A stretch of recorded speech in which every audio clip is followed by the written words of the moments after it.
বিশ্ব নবীর আগমনে জগৎ হল উজালা, তাহার শানে পড়ো দরুদ বসে বসে নিরালা। আল্লাহুম্মা সাল্লি আলা সাইয়্যিদিনা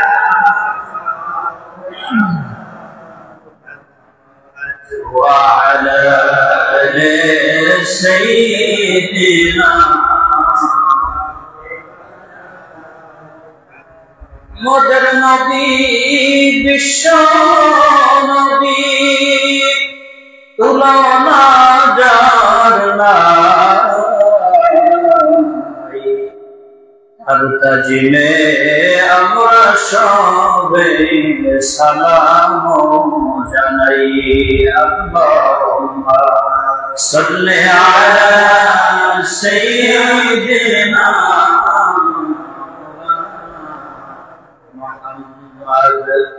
وعلى آل سيدنا।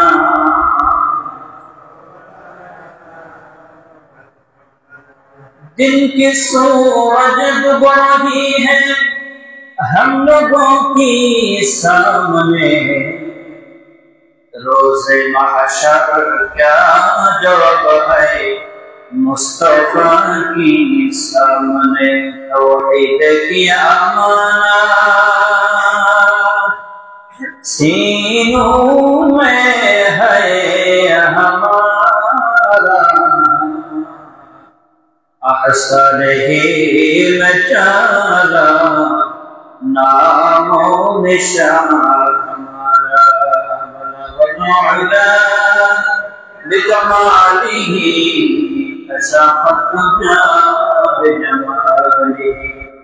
حسنت جميع خصاله صلوا عليه। اللهم صل وسلم وبارك عليه। سبحانك لا علم لنا إلا ما علمتنا إنك أنت العليم الحكيم। رب اشرح لي صدري ويسر لي أمري واحلل عقدة من لساني يفقهوا قولي। سبحان الله الحمد لله لا إله سبحان الله الحمد لله لا إله তোমার রিজিক খেয়ে পরে অবাধ্য হই কেমন করে, তোমার রিজিক খেয়ে পরে অবাধ্য হই কেমন করে, খুঁজে না পাই কোনো ভাষা, খুঁজে না পাই কোনো ভাষা, শুকর গুজার করার আল্লাহ। সুবহানাল্লাহ আলহামদুলিল্লাহ লা ইলাহা ইল্লাল্লাহ। সুবহানাল্লাহ আলহামদুলিল্লাহ লা ইলাহা لا إله إلا الله محمد رسول الله صلى الله عليه وسلم। আল্লাহ পাকের বান্দা জনাবে মুহাম্মদুর রাসূলুল্লাহ সাল্লাল্লাহু আলাইহি ওয়া আলিহি ওয়াসাল্লামের উম্মতগণ, শুকরিয়া আদায় করতেছি মহান রব্বুল আলামিনের দরবারে যে আল্লাহ পাক রব্বুল আলামিন অত্যন্ত দয়া করে মায়া করে ভালোবেসে দীর্ঘ একটি সপ্তাহের পরে আল্লাহর ঘর মসজিদ দুনিয়ার মধ্যে সর্বোত্তম জায়গায় জুমার নামাজ আদায়ের লক্ষ্যে একত্রিত হওয়ার সমবেত হওয়ার তৌফিক দান করছেন। রব্বুল আলামিনের দরবারে সকলেই কালিমাতুল শুকর আদায় করে পড়ছি আলহামদুলিল্লাহ। একটি সপ্তাহে বহু মানুষ এই দুনিয়ার সফর শেষ করে তারা পরকাল জীবনের সফর শুরু করছেন। একটি সপ্তাহের ইতিহাস দেখলে বহু হসপিটালে বহু মুসলমানেরা বিভিন্ন রোগের শোকে কাতরাচ্ছে। আল্লাহ তাআলা তাদের থেকে আপনাকে আমাকে যে হেফাজতে রেখেছেন এটা আল্লাহ তাআলার বড় এক নিয়ামতের নাম করো। কথা ঠিক না বলছি? ওয়া ইন তাউদ্দু নি'মাতাল্লাহি লা তুহসুহা। আল্লাহ তাআলা বলেন যে আল্লাহ তাআলার একটা নিয়ামতের শুকর আদায় যদি বান্দা বান্দি কিয়ামত পর্যন্ত সিজদায় পড়িয়া করতে থাকে তাহলে একটা নিয়ামতের শুকর আদায় কোনোদিনও বান্দার দ্বারা সম্ভব হবে না। হাসরের ময়দানে 50,000 বছরের অবস্থান, ওই সময় তৃষ্ণার্থ গুনাহগার গুলো ডাকতে থাকবে, এক গ্লাস পানির জন্য ছুটাছুটি করতে থাকবে। আল্লাহ তাআলা পরীক্ষা শুরু কোন এক ফেরেশতাকে পাঠাবে। তো বলা হয়েছে ফেরেশতা বলবে আমি তোমাকে এক গ্লাস পানি দিব, তবে বিনিময়ে তুমি আমাকে কি দিবা? তো বান্দা বলবে যে আমার জীবনের যত নেক আমল আছে সমস্ত নেক আমল আমি তোমাকে দিয়ে দিব, বিনিময়ে আমাকে এক গ্লাস পানির ব্যবস্থা করে দাও।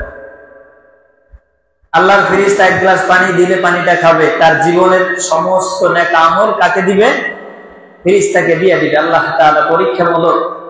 তখন আল্লাহ বলবে এ বান্দা মাত্র এক গ্লাস পানির জন্য জীবনের সমস্ত নেক আমল তুই ফেরেশতাকে দিয়ে দিলি, তো এবার জান্নাতে যাবি, তো যাবি কি দিয়া বল?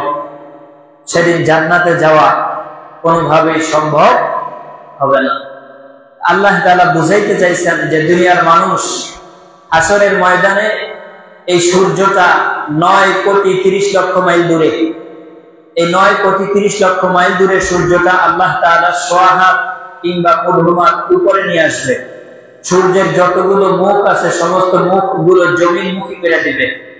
জমিনের দিকে জমিনটা সাধারণ মাটির জমিন, আর মাটির জমিন থাকবে না, তামার হয়ে যাবে। এত উত্তপ্ত হবে মানুষ দাঁড়াতেও পারবে না, বসতেও পারবে না। বলে সুম্মা লা ইয়ামুতু ফিহা ওয়া লা ইয়াহইয়া। সেদিন মানুষগুলো মৃত্যু কামনা করবে, আল্লাহ তাআলা মৃত্যু নামক বস্তুটাকে জমে ফেলে দিবে, মরবেও না মানুষ, বাঁচবেও। ওই সময় আল্লাহ তাআলা বলে যে এই আযাব থেকে বাঁচার জন্য জীবনের সমস্ত নেক আমল দিয়ে দিলা, তাহলে যে আমি আল্লাহ তাআলা দুনিয়ার তোমার 60, 70, 80 বছর, 90 বছর, 100 বছরের জিন্দেগিতে কত গ্লাস পানি আমি আল্লাহ তাআলা খাইছো, হিসাব দাও। হিসাব দেওয়া সম্ভব? অক্সিজেন আল্লাহ তাআলা অক্সিজেন কার্বন ডাই অক্সাইড ব্যবহার করতেছি, কয় টাকা বিল দিতে আছি? কি বলেন? বিল দিতেছি?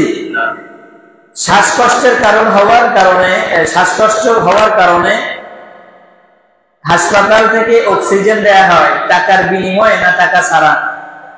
টাকার বিনিময়ে। ঘন্টা অক্সিজেন ব্যবহার করেন, কত হাজার টাকা বিল আসে। অথচ আল্লাহ তাআলা আপনাকে আমাকে বিনা টাকায় বিনা ভ্যাটে অক্সিজেন দিয়ে পালতেছে। বলে শুধু কি তাই? গুনাহ করতেছেন আবদ্ধ ঘরের মধ্যে, আল্লাহ তাআলা চাইলে তো সেখানে অক্সিজেন বন্ধ করে দিতে পারতেন না? গুনাহ করতেছেন, আল্লাহ তাআলা দৌড়ের ফাঁক দিয়ে অক্সিজেন পৌঁছায় দিতেছে যে গুনাহ কর বান্দা, তুই যেন মরে না যাও, কারণ এখনই গুনাহ করছো, একটু পরেই তো তওবা করতে। সুবহানাল্লাহি বিহামদিহি। আল্লাহ তাআলা ওখানে অক্সিজেন পৌঁছায় দিলেন। এত কিছু পরে আল্লাহ তাআলা যখন হিসাব চাইবে যে বান্দা হিসাব দে, এরপরে জান্নাতের দিকে দৌড়া, সেদিন জান্নাতে যাওয়ার মতো কোনো এখতিয়ার, কোনো সাহস কেউ দেখাইতে পারবো না। আল্লাহ তাআলা এই একটা কিতাব হাতে ধরায় দিবে প্রত্যেকের। আর ওই দিন ওই কিতাব আমি পাওয়ার পরে বলবো মালি হাজাল কিতাব, এটা কেমন বই, এটা কেমন কিতাব? লা ইউগাদিরু সগীরাতান ওয়ালা কাবীরাতান ইল্লা আহসাহা। আমার জীবনের ছোট একটা আমল পর্যন্ত এই কিতাবের মধ্যে বাদ করে নেই। ওয়ালা কাবীরা, যে আমার জীবনের বড় একটা আমল পর্যন্ত এই কিতাবের মধ্যে বাদ করে নেই। তাহলে এটা কেমন কিতাব? তো আল্লাহ তাআলা বলবে কয়বার পড় ওই কিতাব, ইকরা কিতাবা, তো বান্দা পড়তে শুরু করবে, পড়বে আর আফসোস করবে, কাফা বিনাফসিকা আল-ইয়াওমা আলাইকা হাসিবা, হায় হায় আজকে আমি যা আমার আমলনামায় জমা করে আসছি, এই আমলনামা দিয়ে জিন্দেগিতে জান্নাত পাওয়া সম্ভব? ওইদিন আল্লাহ তাআলা দিকে বান্দা মুখোপেক্ষী হবে। আল্লাহ আজকে আপনার দয়া ছাড়া, আপনার করুণা ছাড়া, আপনার ভালোবাসা ছাড়া কেউ জান্নাতের আশা করতে পারে? সমস্ত নবী পয়গম্বররা পর্যন্ত নিজেদের চিন্তায় তারা পেরেশান থাকবে, বেহুশ থাকবে, শুধুমাত্র একজন ব্যক্তি।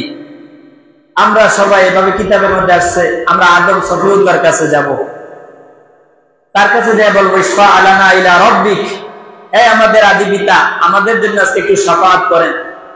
তো উনি বলবেন যে এই শাফাআতের অধিকার আমি নই, তোমরা তোমাদের জাতির পিতা ইব্রাহিমের কাছে যাও। তার কাছেও যাওয়া হবে, তার কাছে যেয়ে আমরা বলবো ইশফা আলানা ইলা রাব্বিক, হে আমাদের আদি পিতা, হে আমাদের জাতির পিতা, আপনি আমাদের জন্য কি আল্লাহ তাআলার কাছে সুপারিশ করেন। তো তিনিও বলবে যে না, এই সুপারিশের যোগ্য আমি নই, তোমরা যাও ঈসা রূহুল্লাহর কাছে। এইভাবে কইরা কইরা ক্রমান্বয়ে প্রত্যেক নবীদের কাছে যাব, কেউ সাহস করবে না। সেই সময় একজন মহামানব, একজন দামি নবী, যিনি আপনার আমার নবী জনাবে মুহাম্মদুর রাসূলুল্লাহ সাল্লাল্লাহু আলাইহি ওয়াসাল্লাম, সেই দিন তার শাফাআতের কারণে আল্লাহ তাআলা আপনাকে আমাকে জান্নাত দিবেন। তবে আল্লাহ তাআলা কোন ব্যক্তিকে ইবাদতের মাধ্যমেই কেউ জান্নাত পাবে এরকমের কেউ আশা করে বলতে পারে। মুসলিম শরীফের মধ্যে হাদিস আসছে, এক ব্যক্তি 500 বছর হায়াত, 500 বছর হায়াত, উনি দোয়া করছে আল্লাহ আমাকে যখন আপনি মৃত্যু দিবেন সিজদায়রত অবস্থায় মরণ দিয়েন।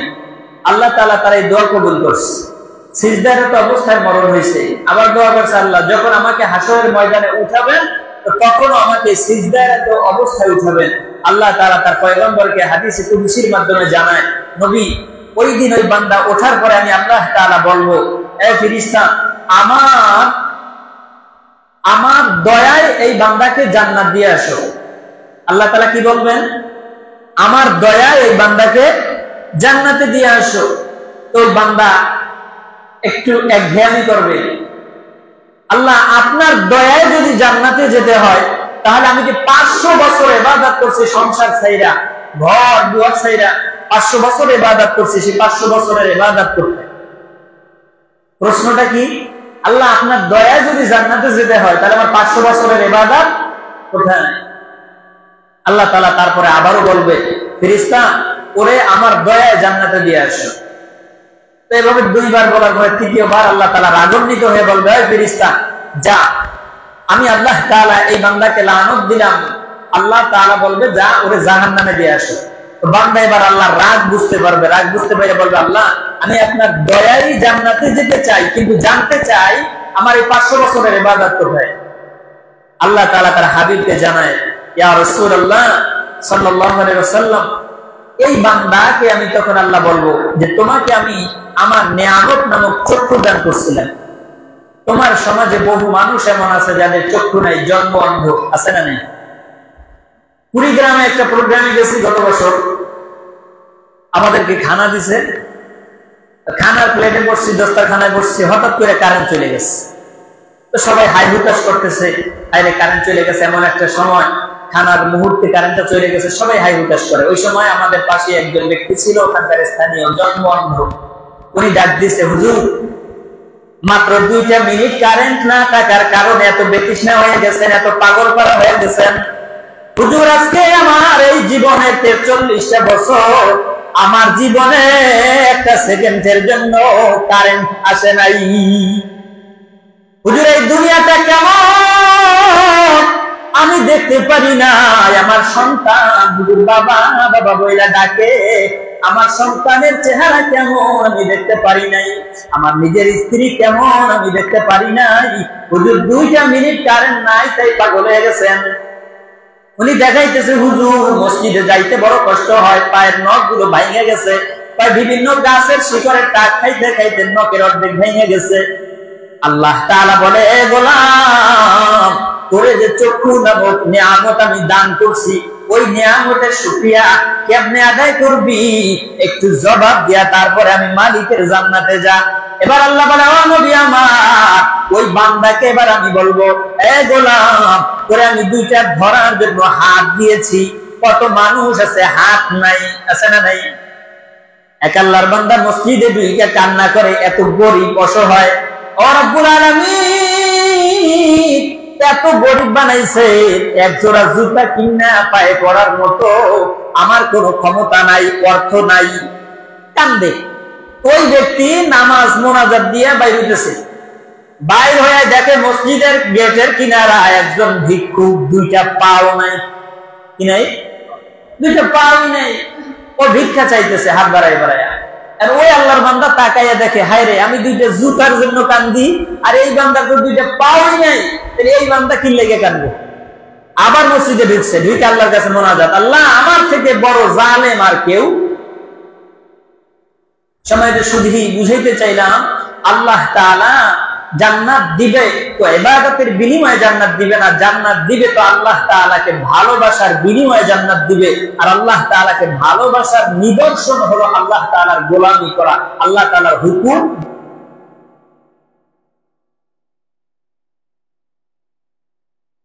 শুধুমাত্র হজ করার মাধ্যমেই আল্লাহ তাআলার ইবাদত সীমাবদ্ধ নয়। এক কথায় আল্লাহ তাআলা সকল বিধি বিধান মাইনা নেওয়ার নাম হইল ইবাদত। যদি নামাজ পড়লেই জান্নাত পাওয়া যাইত, নামাজ যদি জান্নাতের কারণ হইতো, তাইলে নামাজ পড়লে আপন ভাইয়ের হক নষ্ট করে এমন মুসলিম সমাজের মধ্যে দুই একজন খুঁজলে পাওয়া যায় কিনা? নামাজ পড়লেই যদি জান্নাত পাওয়া যাইত, হজ কইরেই যদি জান্নাত পাওয়া যাইত, আজি সাহেব আপন বোনদের হক নষ্ট করে নিজের অর্থ সম্পদ বাড়ায়, এমন হাজি সাহেব সমাজের মধ্যে আছে না নাই? যদি মক্কায় গেলে আল্লাহ মিলত, নবী মিলত মদিনায়, দেশে এসে পাপ করতো না, হজ করিতে যারা যায়, ঠিক না বেঠি? কেউ যায় টাকার গরমে, কেউ যায় দেশ ভ্রমণে, কেউ যায় টাকা পয়সার গরমে, আনিতে সোনা দানা, মক্কায় গেলে আল্লাহ মিলে না, ঠিক না? মক্কায় গেলেই তো আল্লাহ মিলে না, তাইলে হজ কইরা আইসা এলাকায় দুই চারজন হাজি আছে না নাই? আছে তো। হজ কইরা আইয়াও তো আকাম কুকাম করে, এমন হাজি আছে না? নাম কামানো লইগা হজ করে, এরকমের হাজি আছে না? আল্লাহ তাআলাকে পাওয়ার জন্য হজ মাধ্যম না, নামাজ মাধ্যম না, এক কথায় আল্লাহ তাআলা সকল বিধিবিধানকে মাইনা নেওয়াটাই ইবাদত। আল্লাহ তাআলার সকল বিধানকে মাইনা নেওয়ার নাম কি ভাই? শুধুমাত্র নামাজ পড়া কিনা? ইবাদতের মধ্যেই সীমাবদ্ধ না, এটা সমষ্টিগত ইবাদত না।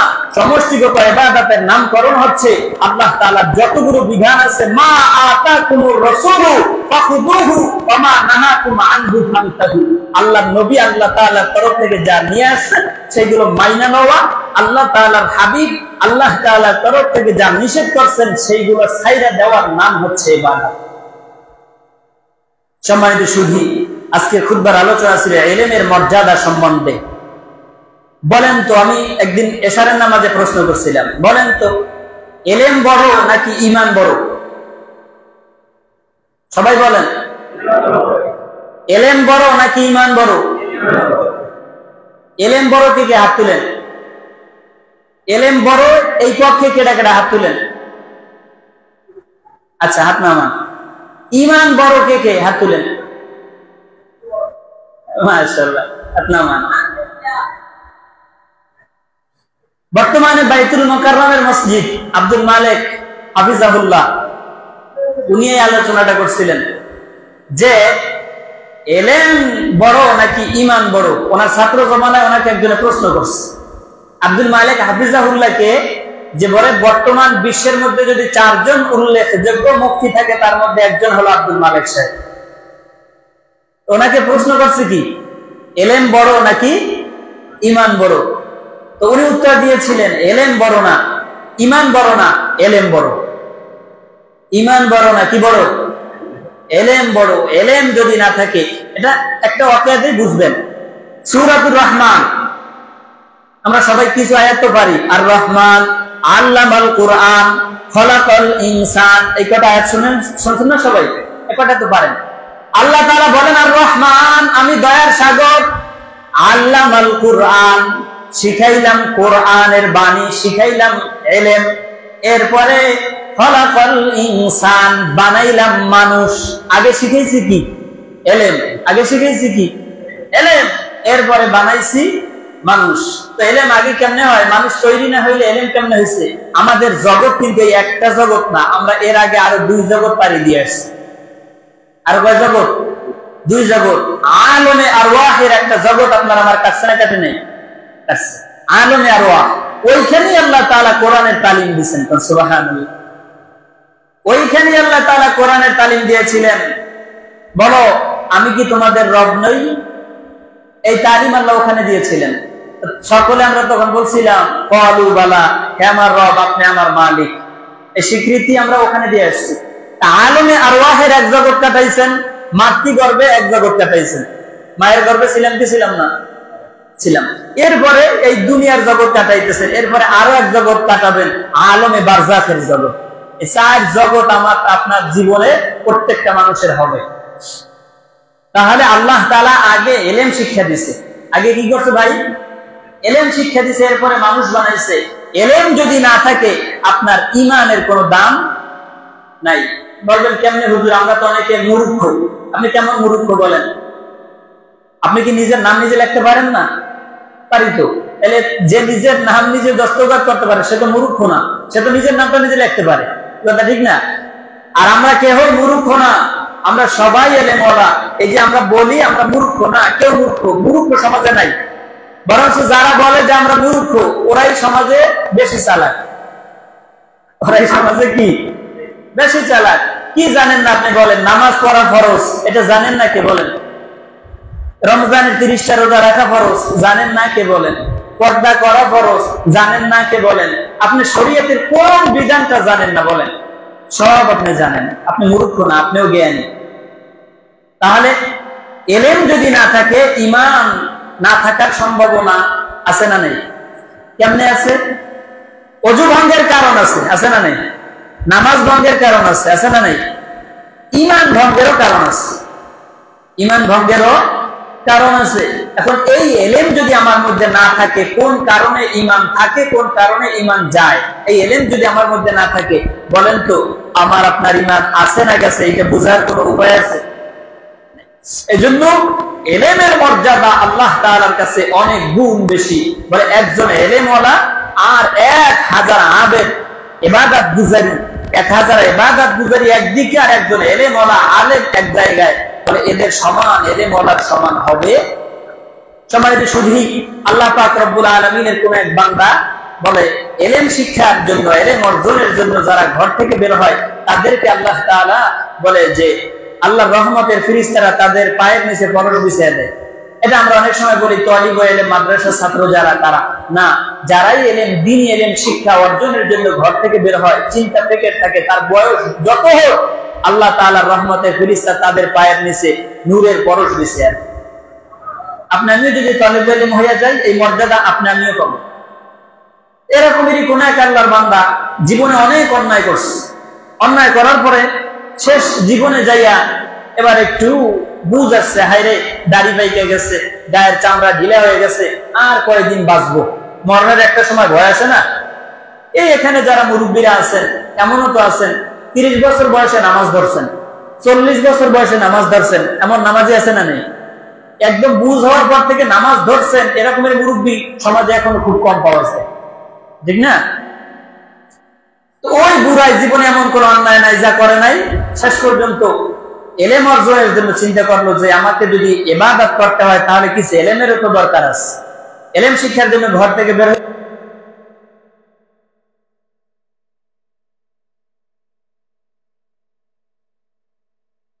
নেয়ার জন্য, তার রূহকে নেয়ার জন্য। বলে এখন কে নিবে? জাহান্নামে ফেরেশতা দাবি করে, যেহেতু সারাটা জীবন অন্যায় করছে, নেক কাজ করার সুযোগই পায় নাই, সেক্ষেত্রে এর রূহ যাবে জাহান্নামে।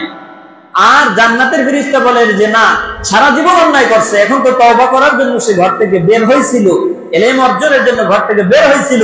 সুতরাং আল্লাহ তাআলা তওবাকারীকে ভালোবাসে। ইন্নাল্লাহা ইউহিব্বুত তাওয়াবিন ওয়া ইউহিব্বুল মুতাতাহহিরিন। আল্লাহ তাআলা তওবাকারীদেরকে ভালোবাসে। সুতরাং এর রূহ যাবে জান্নাতে। কয় না এমনি হইলে হইল না, এবার মাপ দাও। এটা একটা ওয়াকিয়া আর কি। এর মাপ দাও, ওনার বাড়ি থেকে যদি ওনার এই লাশটার দূরত্ব বেশি হয়, আর যার কাছে ইলম শিখতে যাইছিল ওই আলেমের বাড়ি যদি কাছে হয়, তাহলে তিনি জান্নাতি। আর যদি ওনার বাড়িটা কাছে হয়, আলেমের বাড়ি দূর হয়, তাহলে উনি জাহান্নামী। তো অবস্থাটা এমনই ছিল যে ওনার বাড়ির কাছে বসেই উনি মারা গেছে। আলেমের বাড়ির দূরত্বটা বেশি ছিল। আল্লাহ তাআলা ফেরেশতাকে বলে, বাতাসকে আওয়াজ করলো, এই বাতাস, আমার এই বান্দাকে, এই জমিন আমার এই বান্দার জন্য এই মুহূর্তে আলেমের বাড়ির কাছে আমার এই বান্দার লাশটাকে নিয়ে যাও। সুবহানাল্লাহ। পরিমাপ করা হইলে দেখা গেল যে তার ওই দেহটা আলেমের বাড়ির কাছে গেছে। শেষ পর্যন্ত চূড়ান্ত সিদ্ধান্ত, এর রূহটা যাবে জান্নাতে। বলুন সুবহানাল্লাহ। ইলম হওয়ার মর্যাদা আল্লাহ তাআলা এমনি ভাবে দিয়ে থাকে। যখন কেউ ইলম শিক্ষার জন্য ঘর থেকে বের হয়, আল্লাহ তাআলার ফেরেশতা বলেন, আল্লাহর হাবিব বলেন, তার জন্য গর্তের পিপিলিকা থেকে শুরু করে নদীর মাছ, সমুদ্রের মাছ পর্যন্ত ওই বান্দার জন্য দোয়া করতে থাকে। তাহলে ইলম শিক্ষার দরকার আছে না নেই? আজকে সকালে ফজরে বলছিলাম, কিছু শিখতে হয় মাথা নিচু কইরা, শিখতে হয় মাথা নিচু কইরা, আর বাঁচতে হয় মাথা উঁচু কইরা। এই এখানে যারা আছেন, 5টা সূরা কয়জনে আমরা সহি শুদ্ধভাবে পারি বলেন? সারাটা জীবন কাটাইতেছেন, পীরের দরবারে যাইতেছেন, চিল্লায় যাইতেছেন, বিভিন্ন নামাজ রোজা সব করতেছেন, আলহামদুলিল্লাহ ভালো। কিন্তু সেটা করার জন্য যতটুকু সহি শুদ্ধভাবে ইলম প্রয়োজন, সেটা আমরা কতজনে জানি? কয়জনে জানি বলেন? এখনো পর্যন্ত দাড়ি পাকছে, রুকু কিভাবে দিতে হবে আমরা জানি না। এখনো পর্যন্ত দাড়ি পেকেছে, কিন্তু আমি সূরা ফাতিহা হুজুর যদি বলতে বলে, হুজুর হবে, তবে আপনাদের মধ্যে শুদ্ধ করে হবে না, এটা বইলা হাইসা উড়ে দেয়, ঠিক না? যে শিক্ষার জন্য যে গুরুত্ব থাকা দরকার, সেটা আপনার আমার মধ্যে। সম্মানিত শুধু যে ইলম ফরজ, যে আমল ফরজ, ওই আমলের জন্য ইলম অর্জন করা ফরজ। নামাজ পড়া ফরজ আপনি মানছেন, কিন্তু নামাজ পড়ার জন্য যে ইলমটুকুনের দরকার আছে, সেই ইলমটুকুন আপনার শিক্ষা লাগবে কি লাগবে না? ফজরের সালাতের পরে আমাদের মসজিদে তালিম হয়, সূরা মাশক হয়। কেউ কেউ আইসা উঠে চলে যায়, আপনি বসেন না, চেষ্টা ফিকির আপনার মধ্যে নাই। আপনি একজন ইমামের কাছে যাইয়া, একজন হাফেজে কোরআনের কাছে যাইয়া, আপনি যে 2টা সূরা ঠিক মতো সুন্দর মতো শুদ্ধভাবে শিখবেন, এই চিন্তা ফিকির আপনার মধ্যে নাই। আপনি যা জানেন তা দিয়ে নামাজ পড়বেন, আর আল্লাহ জান্নাত দিয়ে দিবে, এই আশায় আপনি বাসা বাঁধতে আছেন। এত সোজা?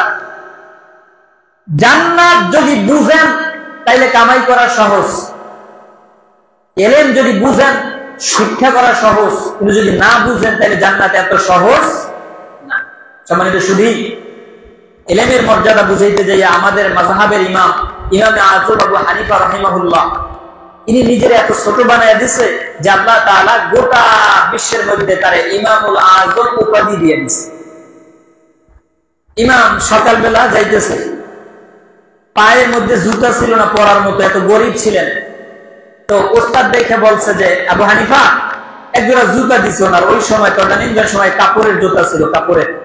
ওই জুতা জোড়া দিচ্ছে, যাও এই জুতা জোড়া পরে আসবা, শীতের রজনী, শীতের সকাল, তোমার আসতে খালি পায়ে কষ্ট হয়, এই জুতা জোড়া পরে তুমি আসবা, তোমার কষ্ট হবে না। ইমামে আযম আবু হানিফা রাহিমাহুল্লাহ ওস্তাদের জুতা জোড়া যখন ওস্তাদ দিলেন, কাপড়ের জুতা নিজের বগলের মধ্যে করে নিছেন, বুকের মধ্যে করে নিছেন। আজকে ওস্তাদদের সম্মান নাই, ওস্তাদ সমাজে আছে।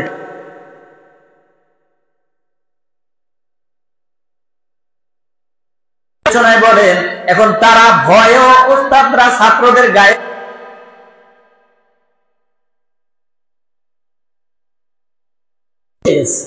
অথচ আমাদের ছাত্র জীবনের কথা বললেও এখনো বড় হুজুরের সামনে আমরা দাঁড়াইতে পারি না, ভয় লাগে, কাঁপুনি উঠে যায় শরীরে।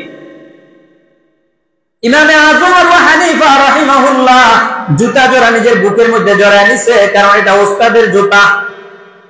এটা কার জুতা? ওস্তাদের জুতা। বুকের মধ্যে জড়ায় নিয়ে বাড়ি গেছে। কিছুদিন খেয়াল করার পরে ওস্তাদ তাকায় দেখলেন ইমামে আযম আবু হানিফা রাহিমাহুল্লাহর পায়ের মধ্যে সেই জুতা দেখা যায় না।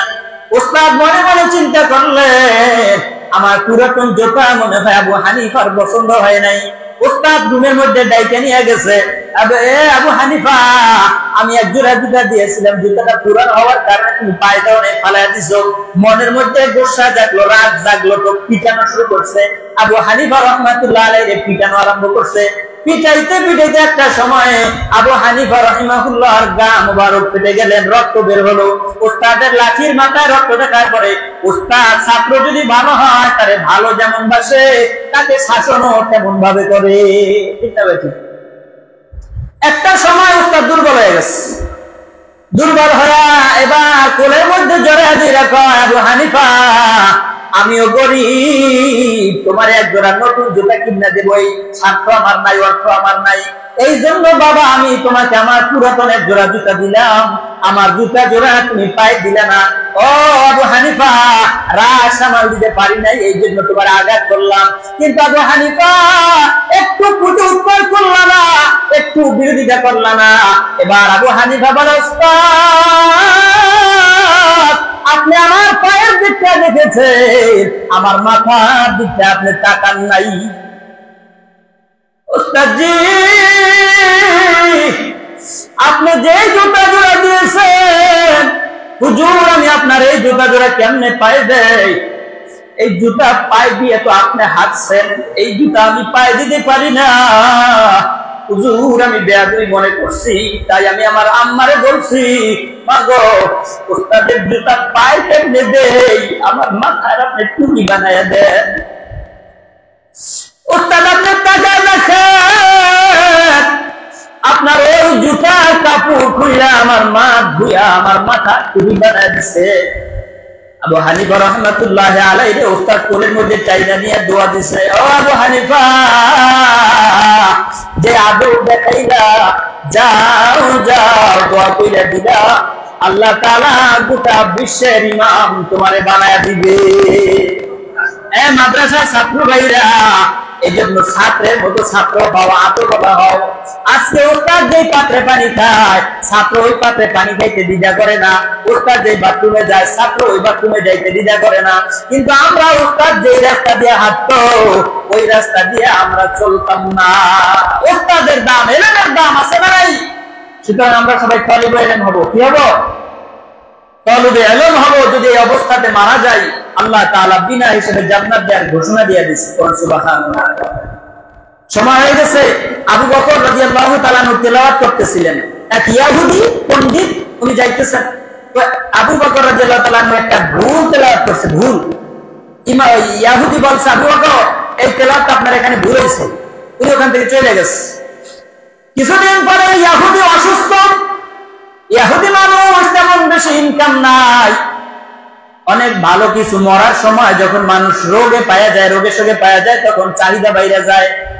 এ বাবারা, এখানে যাদের বৃদ্ধ মা বাবা বাড়িতে আছে, অনেক সময় মায়েরা চায় মাছের মাথাটা খাই, অনেক সময় চায় কোলের মাছটা খাই, চাহিদা থাকে কি থাকে না? কিন্তু দেখা যায় কতিপয় পুত্রবধূ আছে যারা শাশুড়িদের সাথে নির্যাতন করে, নিপীড়ন করে, তরকারি দেয় তো নিক্ষেপ কইরা দেয়, আছে না নাই? এরকম করবেন না। মা বাবা যখন বুড়া হয়ে যায় তখন তাদের চাহিদা বাইরে যায়।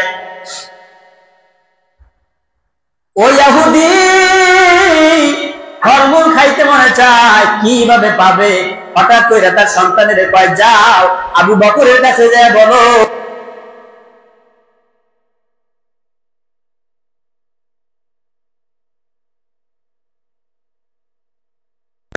জীবনে কয়টা, একটা বুঝে দিচ্ছে। আবু বকর বলেন, আমি হুজুরের কাছে গেলাম, নবীজির কাছে গেলাম, ইয়া রাসূলুল্লাহ ইহুদি আমার একটা তেলাওয়াতের ভুল ধরে দিয়েছে। হুজুর আমার কাছে তিনি মুমূর্ষু অবস্থায় হাদিয়া চাইছে, তারে আমি কি পরিমাণে হাদিয়া দিতে পারি বা দিতে পারি না।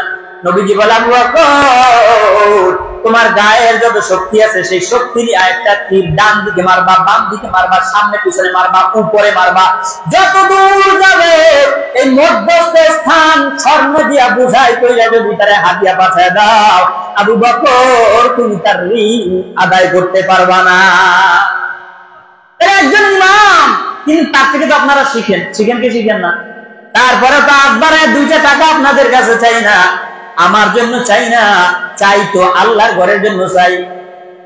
মাগরিবের সময় কষ্ট দেই তো আল্লাহর ঘরের জন্য দেই, এই জুমার মসজিদে চাই তো আল্লাহর ঘরের জন্য চাই। এই মসজিদে যদি এসি আসে, হুজুরের একার গায়ে বাতাস লাগবে না, সবার গায়ে লাগবে। মসজিদে যদি দোতলা হয়, নামাজের আমাদের দাঁড়াইতে কষ্ট কম হবে, এটা ইমামের না সবার? সবার হবে। মসজিদে যদি আরো 4টা 10টা ফ্যান বাইরে যায়, আমাদের সকলের গায়ে বাতাস লাগবে, শুধু ইমামের গায়ে লাগবে না, মুসল্লি সবার গায়ে লাগবে। কথা ঠিক না বাচ্চি? তাহলে আমি তো আমার ঋণ আদায়ের কথা বলি না, আমি বলি আমাদের এই মসজিদটা যেন সৌন্দর্য বাড়ে, এই ব্যাপারে আমাদের সকলের দান করার দরকার আছে না নাই? আছে না নাই? আমাদের মসজিদ দায়িত্ব, আমাদের কর্তব্য, আমাদের সম্মানিত শুধু বুঝাইতে চাইলাম এলেমের মর্যাদা, এলেম ওয়ালাদের মর্যাদা। এলেম ওয়ালাদেরকে সম্মান করবেন, তাজিম করবেন, তাদেরকে ভালোবাসবেন। হয় আলেম হও, না হয় আলেমের বাবা হও, না আলেমের সাথে আত্মীয়তা করো। যদি তাও না করো, 4 নাম্বার হইও না, আলেম বিদ্বেষী হইও না। কি হইও না? আলেম বিদ্বেষী হইও না। আলেম বিদ্বেষী মনোভাবের কিছু লোক সমাজের মধ্যে বসবাস করে, আছে না নাই? আল্লাহ তাআলা ওরকমের স্বভাব থেকে আমাদের সবাইকে হেফাজত করুন, কারণ আমি সম্মানিত শুধু শেষ কথা আপনাদের কাছে, সেটা হলো আমাদের মসজিদে দীর্ঘদিন পর্যন্ত মক্তব চলছিল। আমাদের ছেলে সন্তানদের শিক্ষার দরকার আছে না?